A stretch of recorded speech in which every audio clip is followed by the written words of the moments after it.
Ibrahim Traore amelaani mashambulizi ya kinyama nchini Mali.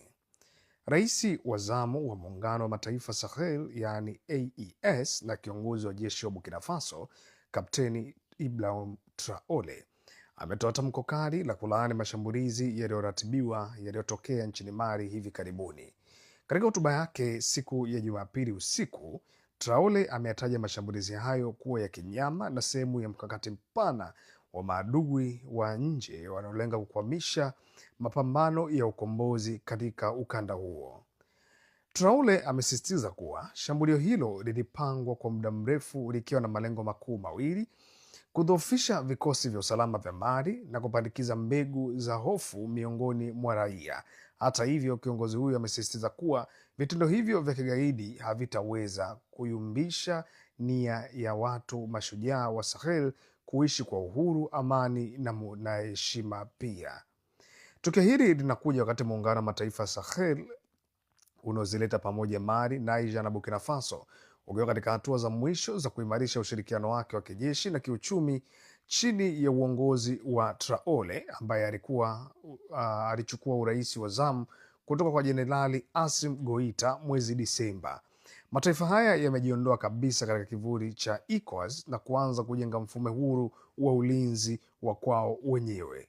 Muungano wa AES sasa unajikita katika maeneo manne makuu ya ushirikiano ili kukabiliana na changamoto kama hizi za usalama. Wa kwanza ni kushirikiana kwa karibu katika operesheni za kijeshi mipakani, yani joint operation, ili kuziba mianya inayotumiwa na vikundi vya itikadi kali.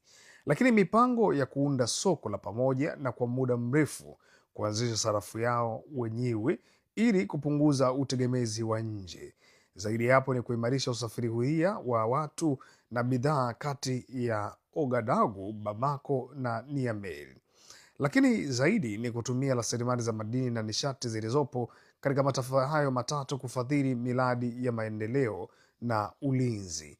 Kauli ya Traore kuhusu maadui wa mapambano ya ukombozi inatafsiriwa na wachambuzi kama dongo kwa mataifa magharibi na baadhi ya washirika wa kikanda ambao wamekuwa wakipinga mwelekeo mpya wa kisiasa wa nchi hizi tatu.